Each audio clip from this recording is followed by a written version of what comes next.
इन्द्र उवाच नमस्तेऽस्तु महामाये श्रीपीठे सुरपूजिते शङ्खचक्रगदाहस्ते महालक्ष्मी नमोऽस्तु ते।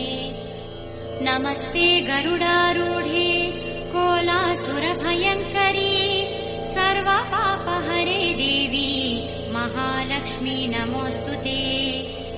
सर्वज्ञे सर्ववरदे सर्वदुष्टभयङ्करी सर्वदुःखहरे देवी महालक्ष्मी नमोऽस्तु ते।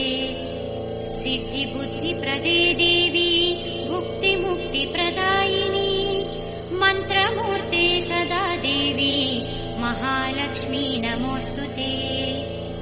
आद्यन्तरहिते देवी आद्यशक्तिमहेश्वरी योगज्ञे योगसम्भूते महालक्ष्मी नमोऽस्तु ते। स्थूलसूक्ष्ममहारौद्रे महाशक्ते महोदरे महापापहरे देवी महालक्ष्मी नमोऽस्तु ते। पद्मासनस्थिते देवी परब्रह्मस्वरूपिणी परमेशी जगन्मातः महालक्ष्मी नमोऽस्तु ते।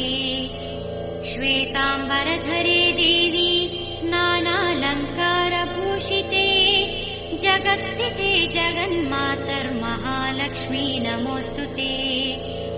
महालक्ष्म्यष्टकस्तोत्रम् यः पठेत् भक्तिमान् नरः सर्वसिद्धिमवाप्नोति राज्यम् प्राप्नोति सर्वदा। एककालम् पठे नित्यम् महापापविनाशनम् द्विकालम् यः पठे नित्यम् धनधान्यसमन्वितः त्रिकालम् यः पठे नित्यम् महाशत्रुविनाशनम् महालक्ष्मी भवे नित्यम् प्रसन्ना वरदा शुभा। इति इन्द्रकृतः महालक्ष्म्यष्टकस्तवः सम्पूर्णः।